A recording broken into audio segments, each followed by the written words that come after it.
ഒരു കോഴിക്കോടൻ രുചിയുടെ പുതിയൊരു വീഡിയോയിലേക്ക് എല്ലാവർക്കും സ്വാഗതം. ഇന്ന് തഴുതാമേൻ്റെ ഇലകൊണ്ട് സൂപ്പർ ടേസ്റ്റിലൊരു എലിശ്ശേരി ഉണ്ടാക്കുന്നതാണ് കേട്ടോ വീഡിയോയിലിട്ടിട്ടുള്ളത്. ഇതാണ് തഴുതാമ. ഇത് മുറ്റവരമ്പത്തൊരു ചെറിയ തൈ ഉണ്ടായിരുന്നതാണ് കേട്ടോ. മഴ പെയ്തപ്പോൾ ഇഷ്ടംപോലെ ശാഖകളൊക്കെ ആയിട്ട് ഇങ്ങനെ പടർന്ന് നിൽക്കുകയാണ്.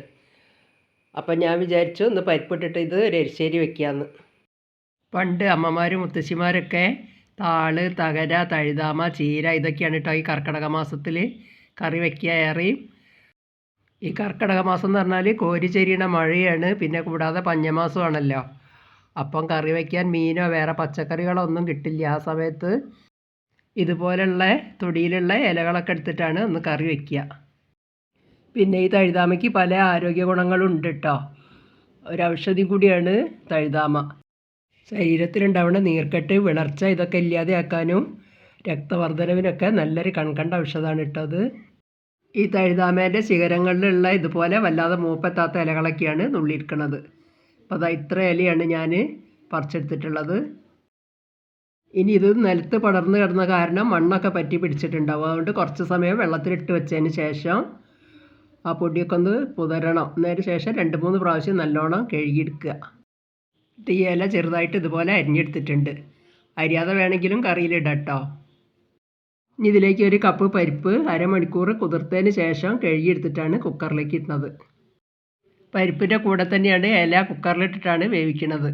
പരിപ്പ് കുതിർത്തിട്ട് ഇടുമ്പോൾ ഇലയ്ക്ക് വലിയ വേവില്ലല്ലോ, അപ്പോൾ ഒരുപോലെ വെന്ത് കിട്ടിക്കോളും. ഇനി ഈ കുക്കറിലിട്ട് ഇങ്ങനെ അടച്ച് വേവിക്കുന്നതിനെ കൊണ്ട് ഒരു ചൊറിച്ചിൽ പോലത്തെ ഒരു സംഭവം ഉണ്ടല്ലോ, അതുണ്ടാവില്ല കേട്ടോ. ഇനി അതിലേക്ക് പാകത്തിനുള്ള ഉപ്പിട്ട് കൊടുക്കുക. 1/2 ടീസ്പൂൺ മഞ്ഞൾപ്പൊടി ഇടുക. പരിപ്പ് വേവാൻ ആവശ്യത്തിനുള്ള വെള്ളം ഒഴിച്ച് കൊടുക്കുക. 1 ടീസ്പൂൺ മുളക് പൊടി ഇട്ട് കൊടുക്കുന്നുണ്ട്. പിന്നെ പരിപ്പ് വെന്തിട്ട് കുക്കർ തുറന്ന് വയ്ക്കിയതിന് ശേഷം മുളക് പൊടിയോ മഞ്ഞൾപ്പൊടിയോ ഉപ്പോ എന്താ വേണ്ടത് വെച്ചാൽ അത് ചേർത്തി കൊടുത്താൽ മതി കേട്ടോ.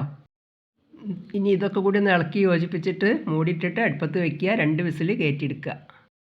ഇനി ഇതിലേക്ക് അരപ്പിന് വേണ്ടിയിട്ട് 1 മുറി തേങ്ങ ചിരകിയത്, 1/4 ടീസ്പൂൺ ജീരകം, 4-5 ചെറിയ ഉള്ളി, ഇതൊക്കെ മിക്സീൻ്റെ ജാറിലിട്ടിട്ട് പേസ്റ്റാക്കിയിട്ട് അരച്ചെടുക്കണം.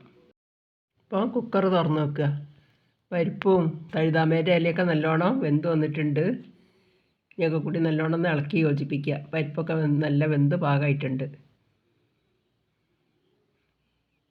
ഇനി അരച്ച് വെച്ച അരപ്പ് അതിലേക്ക് ഒഴിച്ചു കൊടുക്കുക. ഞാൻ മിക്സീൻ്റെ ജാറിൽ കുറച്ചും കൂടി വെള്ളം ഒഴിച്ചിട്ട് അരപ്പും കൂടി അതിലേക്ക് ഒഴിച്ചു കൊടുക്കുക. എന്നിട്ടൊക്കെ കൂടി നല്ലോണം ഒന്ന് ഇളക്കി യോജിപ്പിക്കുക. അങ്ങനെ ഇപ്പോൾ ഈ കറിക്ക് മുളക് പൊടിയൊന്നും ഇല്ലയെന്ന് തോന്നിയപ്പോൾ ഞാൻ ലേശം മഞ്ഞൾപ്പൊടിയും 1/4 ടീസ്പൂൺ മുളക് പൊടിയും ചേർത്തി കൊടുക്കുന്നുണ്ട് കേട്ടോ. ഈ ഇലക്കറിയിൽ മുളക് ഇടുന്ന സമയത്ത് അത് തിളച്ചൊക്കെ വരുന്ന സമയത്താണ് കേട്ടോ അതിൻ്റെ പാകം അറിയുള്ളൂ. ഇനി ഈ കറി ഒന്ന് തിളച്ച് വരണം. ഒന്ന് മൂടി വെച്ചിട്ട് തിളച്ച് വരട്ടെ. ഇനി മൂടി തുറന്ന് വെക്കുക. അപ്പോൾ കറി നല്ലോണം തിളച്ച് വന്നിട്ടുണ്ട്. ഇപ്പോൾ അരപ്പൊക്കെ നല്ല പാകമായിട്ട് വന്നിട്ടുണ്ട്. ഉപ്പ് ഞാൻ പാകം നോക്കിയപ്പോൾ ഉപ്പൊക്കെ പാകത്തിനുണ്ട് കേട്ടോ. ഇപ്പോൾ നല്ലോണം തിളച്ചിട്ട് കറിയൊക്കെ ഒന്ന് സെറ്റായിട്ട് വന്നിട്ടുണ്ട്. ഇനി ഗ്യാസ് ഓഫാക്കുക. ഇനി ഇതിലേക്കൊരു വറവ് ചേർത്തി കൊടുക്കണം. അതിന് ചീനച്ചട്ടി അടുപ്പത്ത് വെച്ചിട്ടുണ്ട്. ചട്ടി ചൂടായപ്പോൾ 1.5 ടേബിൾ സ്പൂൺ വെളിച്ചെണ്ണ ഒഴിച്ച് കൊടുത്തിട്ട് 1/2 ടീസ്പൂൺ കടുകിട്ട് പൊട്ടിക്കുക. കടുക് പൊട്ടി വന്നപ്പോൾ 2-3 വറ്റൽമുളകും കുറച്ച് കറിവേപ്പില ഇട്ടിട്ടൊന്ന് മൂപ്പിക്കുക. ഇപ്പോൾ ഇതൊക്കെ മൂത്ത് വന്നിട്ടുണ്ട്. ഇനി അത് കറിയിലേക്ക് എടുത്തിട്ട് ഒഴിക്കുക. അങ്ങനെ ഒരു അടിപൊളി തഴുതാമ എലിശ്ശേരി ഇവിടെ റെഡി ആയിട്ടുണ്ട്. ഇരുമ്പിൻ്റെയും കാൽസ്യത്തിൻ്റെയും ഒക്കെ ഒരു കലവറ തന്നെയാണ് ഈ തഴുതാമ. ഇപ്പോഴത്തെ ജനറേഷനൊന്നും തഴുതാമ എന്താണ്, തകര എന്താണെന്നൊന്നും അറിയില്ല. അതുകൊണ്ട് ഈ വീഡിയോ നോക്കിയിട്ട് ഈ ഇല കണ്ടിട്ട് കിട്ടുന്നിടത്ത് നിന്ന് പറിച്ചിട്ട് തോരനായിട്ടും കറിയായിട്ടൊക്കെ ഉണ്ടാക്കി കഴിക്കുക. ഇനി ഈ കറി കുക്കറിൽ നിന്ന് ഒരു സെർവിങ് ബൗളിലേക്ക് കോരി മാറ്റുക. ചീര, മുരിങ്ങയില ഇതൊക്കെ കറി ഉണ്ടാക്കുന്നതിനേക്കാളും ഇരട്ടി ടേസ്റ്റാണ് കേട്ടോ ഈ തഴുതാമക്കറിക്ക്. ഈ കറി ഉണ്ടാക്കിയിട്ട് കഴിച്ച് നോക്കിയാൽ തന്നെ ഇതിൻ്റെ ടേസ്റ്റ് അറിയുള്ളൂ കേട്ടോ. അപ്പം ഒന്ന് തഴുതാമക്കറി കൂട്ടിയിട്ടുള്ള ഊണ് വിളമ്പണത് കണ്ടാലോ. ആദ്യം ചോറ് വിളമ്പി, പിന്നെ ഞങ്ങളിവിടെ ചൂടാന്ന് പറയട്ടെ ഈ മീനിന്, അത് തേങ്ങ അരച്ച് വറ്റിച്ചതാണ്. പിന്നെ തഴുതാമക്കറി വിളമ്പി, പിന്നെ ഞാനുണ്ടാക്കിയ കാരക്കേൻ്റെ അച്ചാറ്, പിന്നെ വഴുതനങ്ങയും ഉരുളൻകിഴങ്ങും ഉള്ളിയൊക്കെ കൂടി ഇട്ടിട്ടുള്ളൊരു മെഴുക്ക് പുരട്ടി, പിന്നെ ഒരു പപ്പടും. ഇത്രയാണ് കേട്ടോ അന്ന് ഉച്ചക്കലത്തെ വിഭവങ്ങൾ.